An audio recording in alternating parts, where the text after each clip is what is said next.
आप देख रहे हैं देश लाइव, देश की आवाज।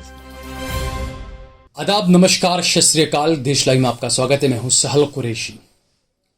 2 महीने पहले फरवरी में जिस तरीके से राजस्थान के 2 लड़कों को, जुनैद को और नासिर को, जलाकर मार दिया गया था गोरक्षकों की तरफ से, उस मामले में एक बड़ा खुलासा हुआ है। और हमने पूरे वो चीजें देखी थी कि किस तरीके से राजस्थान की पुलिस जब इस मामले के आरोपियों को पकड़ने के लिए हरियाणा जाने वाली थी तो उस वक्त वहां पर एक हिंदू महासभा या हिंदू महापंचायत बुलाई गई और ये धमकी दी गई थी कि पुलिस अगर यहां पर गोरक्षकों को गिरफ्तार करने आएगी तो पुलिस अपने पैरों पर वापस नहीं जा पाएगी। और जिस तरीके से नासिर और जुनैद को गाड़ी के अंदर जलाकर मार दिया गया, उसके बाद राजस्थान के जो आईजी हैं उन्होंने एक बड़ा खुलासा किया है और उसी पर हम बात करेंगे। लेकिन उससे पहले अगर आपने हमारा चैनल देश लाइव सब्सक्राइब न किया हो तो हमारे चैनल को जरूर सब्सक्राइब कर लीजिए। सोशल मीडिया के तमाम प्लेटफॉर्म्स पर, फेसबुक, ट्विटर, इंस्टाग्राम पर आप सहल कुरैशी को, सहल कुरैशी ऑफिशियल को और देश लाइव के पेज को जरूर फॉलो कीजिए। और इसके अलावा ज्वाइन बटन दबाकर हमारा ज़्यादा से ज़्यादा सहयोग करें। हमने अपने तमाम नंबर्स भी दिए हुए हैं। हमें संसाधनों की ज़रूरत रहती है, इसलिए हमारा ज़्यादा से ज़्यादा सहयोग कीजिए। आईजी भरतपुर राजस्थान के गौरव श्रीवास्तव, उन्होंने एनडीटीवी से बात करते हुए जुनैद और नासिर की हत्या के मामले में एक बड़ा खुलासा किया है। हमने जब खबर आई तो यही देखा कि भाई गाड़ी के अंदर 2 मुसलमान लड़कों को, जुनैद को और नासिर को, जिंदा जला दिया गया या जलाकर मार दिया गया। लेकिन इसकी पूरी स्टोरी क्या थी, क्या कुछ हुआ था, क्या उनके पास से गोरक्षकों को कुछ मिला था, पुलिस ने क्या किया था, हरियाणा की पुलिस ने क्या किया था, इस मामले में सबसे बड़ा खुलासा हुआ है। और यह हरियाणा की पुलिस पर कई सवाल खड़े करता है और सीधे तौर पर जो एक नजरिया लोगों का बन रहा है, आम जो एक वो बन रहा है लोगों का नजरिया कि बीजेपी की सरकारों में जो पुलिस है वो कहीं ना कहीं बहुत ही बाइज्ड रवैया अपना रही है। पुलिस जो है वो बीजेपी के राज में बाकायदा धर्म देखकर कार्रवाई करती है। क्या ये माना जाए? हरियाणा से कुछ इसी तरह की बातें सामने आ रही है। आपको हम विस्तार से बताते हैं कि क्या क्या है मामला। हमने देखा कि 35 साल के नासिर और 25 साल के जुनैद को पिछले 15 फरवरी के रोज ही अपने घर से गायब हो गए थे। इनका अपहरण कर लिया गया था। ये राजस्थान के धौलपुर के रहने वाले थे। इनका अपहरण किया गया 15 फरवरी 2023 को। 16 फरवरी 2023 को इन दोनों की डेड बॉडी, इनके जले हुए शव भिवंडी में एक गाड़ी के अंदर, भिवानी में एक गाड़ी के अंदर पाए गए, जले हुए हालत में। पुलिस ने जांच शुरू की और अब इस मामले के अंदर जो आईजी भरतपुर है गौरव श्रीवास्तव, उन्होंने एक न्यूज चैनल से बात करते हुए इस बारे में तफसील से बताया और उन्होंने सनसनीखेज खुलासा करते हुए कहा कि पिटाई के बाद भी जो है वो नासिर जिंदा था। जुनैद को, नासिर को इतना पीटा गया था कि जुनैद की तो मौत हो गई पिटाई के बाद, लेकिन नासिर उसके बाद जिंदा था। और उसके बाद ये तमाम जो गौरक्षक हैं, ये पहले तो जब इन दोनों को अधमरा किया मार मार के, जब दोनों जिंदा थे, नासिर और जुनैद दोनों जिंदा थे, इनको खूब पिटाई की गई। जब ये अधमरी हालत में हो गए, जो गौरक्षक थे वो उन्हें हरियाणा के एक पुलिस थाना में लेकर पहुंचे। अब यहां पर आप सोचिए, पुलिस का सीधे कमीनापन ही कहेंगे इस, और क्या कहेंगे। इंसानियत जिसमें ना हो वो कमीना ही हो सकता है। जो आरोप लगे हैं और जो आईजी भरतपुर ने कहा है, उनका यह कहना है कि जब इन दोनों को अधमरी हालत में कुछ गौरक्षक लड़के मारने के बाद, पिटाई करने के बाद हरियाणा के एक पुलिस थाने में ले गए तो पुलिस वालों ने साफ कहा कि इन्हें आप कहीं और ले जाइए, इनकी हालत ऐसी अधमरी कर चुके हैं, आप इन्हें कहीं और ले जाइए। क्या यही पुलिस का काम होता है? पुलिस को होना चाहिए था कि उनको अपने पास लेते या हॉस्पिटल में एडमिट करवाते, जो लोगों ने मारा उनके खिलाफ कार्रवाई करते। पुलिस ने ऐसा कुछ भी नहीं किया। पुलिस ने नासिर और जुनैद को, हरियाणा की पुलिस ने मरने के लिए छोड़ दिया।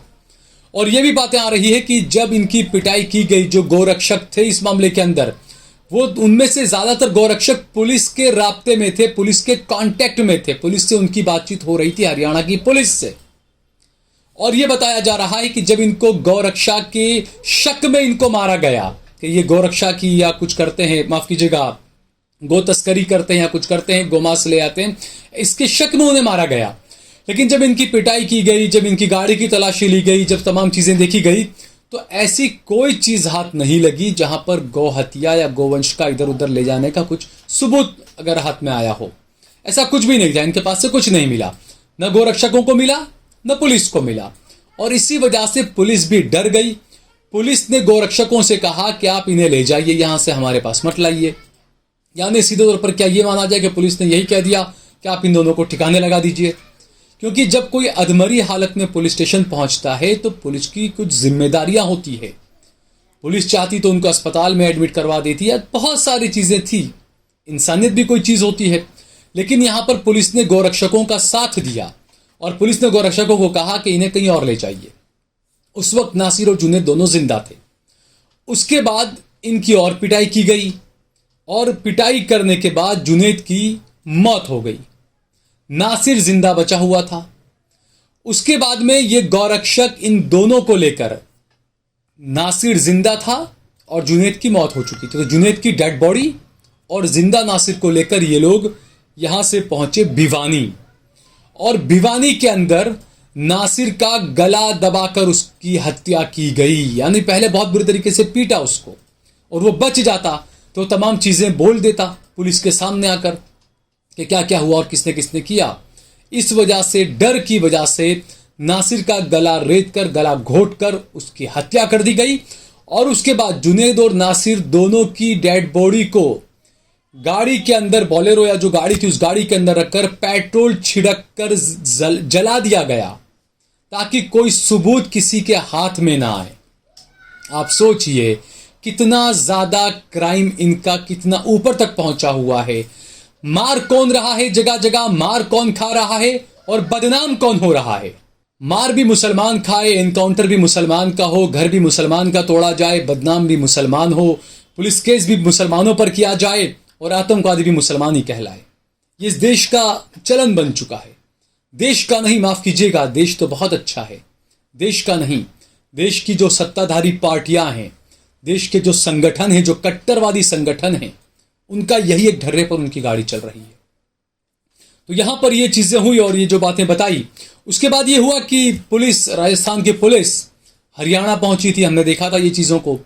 तो बाकायदा एक वहां पर एक हिंदू महापंचायत बुलाई गई और पुलिस को ये धमकी दी गई कि अगर आपने रिंकू मानेसर, रिंकू सैनी और जो भी लोग थे इसमें, जो गौरक्षा के जो लोग थे, गौरक्षा से जुड़े हुए, जिनके नाम थे, हत्या में उनके नाम थे, तो वहां पर हिंदू महापंचायत ने यह कहा कि अगर इन आरोपियों को पकड़ा अगर आपने, तो पुलिस, जो राजस्थान की पुलिस जो पकड़ने आई है, गिरफ्तार करने आई है, वो अपने पांवों पर वापस नहीं लौट पाएगी। अब तक महापंचायत करने वाले के घर पर क्या बुलडोजर पहुंचा? क्या मामला दर्ज किया गया? क्योंकि महापंचायत करने वाले का नाम जुनैद, नासिर या अब्दुल नहीं था, वो हिंदू धर्म से ताल्लुक रखता था। और इस मामले के अंदर जो मोहित यादव उर्फ मोनू मानेसर है, जिसका सबसे पहले नाम आया था, कई वीडियोस भी उसके आए थे कि किस तरीके से गौरक्षा के नाम पर वो गुंडागर्दी करता है, सड़क के बीच में ट्रक ड्राइवरों को रोककर मारता है, हथियार लेकर लोग जाते हैं, कई सारी बंदूकें उसके पास में दिखी गई अलग अलग फोटोज में, वीडियोज में। वो मोनू मानेसर जो है वो 2 महीने से फरार है। कहाँ है किसी को नहीं पता। क्या उसके घर पर बुलडोजर जाएगा? क्या मोनू मानेसर का एनकाउंटर किया जाएगा जैसे अतीक अहमद के बेटे का असद का एनकाउंटर किया गया? नहीं करेंगे आप एनकाउंटर उनका, क्योंकि वो आपके वोटर जो तबका है उससे ताल्लुक रखते हैं। आपको उन्हीं को भड़काकर आपको वोट लेना है, तो आप उनका एनकाउंटर कैसे कर देंगे? और बदकिस्मती है इस बात की कि इस देश में, इस देश की जनता में, या कहीं की भी बात करें, अगर एक समुदाय के अंदर अगर जहन में यह बात आ जाती है कि बस हत्या ही इंसाफ है, उस देश को फिर पीछे गर्क में जाने से कोई रोक नहीं सकता। बहरहाल दावा किया गया कि आरोपियों ने पहले जो है वो इनको पीटा, उसके बाद उनको मारा, उसके बाद जला दिया, पुलिस ने भी साथ नहीं दिया। राजस्थान पुलिस अब क्या करेगी, क्योंकि इस मामले के अंदर कई लोग फरार थे, 2 लोगों की और गिरफ्तारी हुई है, कई लोगों से गिरफ्तारी की जा रही है। इस मामले के अंदर सबसे पहले रिंकू सैनी की गिरफ्तारी हुई थी, उससे राजस्थान की पुलिस ने पूछताछ की। ये तमाम बातें उसकी पूछताछ में निकलकर सामने आई थी। और अब कई लोग और फरार हैं या क्या क्या है, और उसके लिए राजस्थान पुलिस को हरियाणा की पुलिस का समर्थन नहीं मिल रहा है, क्या ये माना जाए? क्योंकि इस मामले के अंदर राजस्थान की पुलिस हरियाणा के कुछ अधिकारियों से, हरियाणा के कुछ पुलिस वालों से भी पूछताछ करना चाहती है। अब जिस तरीके से हिंदू महासभा पंचायत बुलाई गई, तमाम चीजें, ये कई सवाल खड़े करते हैं। धर्म के नाम पर आतंक कौन फैला रहा है, ये 2014 के बाद से आज तक लगातार लोग देख रहे हैं। राम के नाम पर किस तरीके से 11 साल के मुसलमान बच्चे को मारा जाता है, किस तरीके से मॉब लिंचिंग की जाती है गौरक्षकों की तरफ से, गोमांस के झूठे आरोप लगाकर किस तरीके से हत्याएं की जा रही है, ये तमाम चीजें देखी जा रही है कि धर्म के नाम पर आखिरकार आतंक कौन मचा रहा है, कौन फैला रहा है।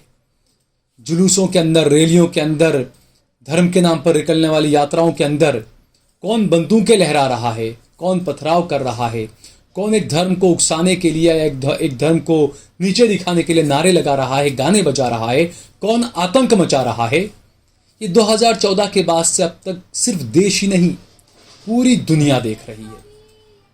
तो इसलिए सरकारें क्या कर रही है, राजस्थान में चुनाव है विधानसभा के, और राजस्थान की पुलिस किस तरह की कार्रवाई कर रही है, क्या चीजें सामने आएगी, और अपने खास वोटर तबके को बचाने के लिए हरियाणा की पुलिस क्या कर रही है, वो सब के सब जनता के सामने है।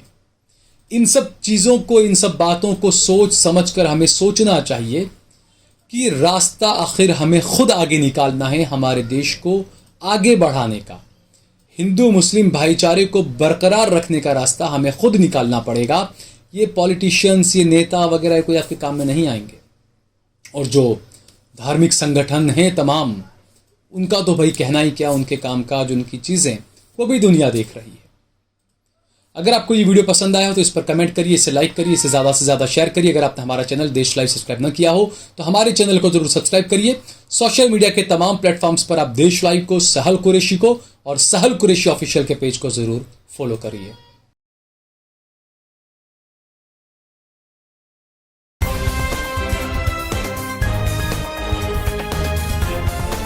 देश और दुनिया की तमाम छोटी और बड़ी खबरों के लिए हमारे चैनल को सब्सक्राइब करना न भूलें और बेल का बटन जरूर दबाएं।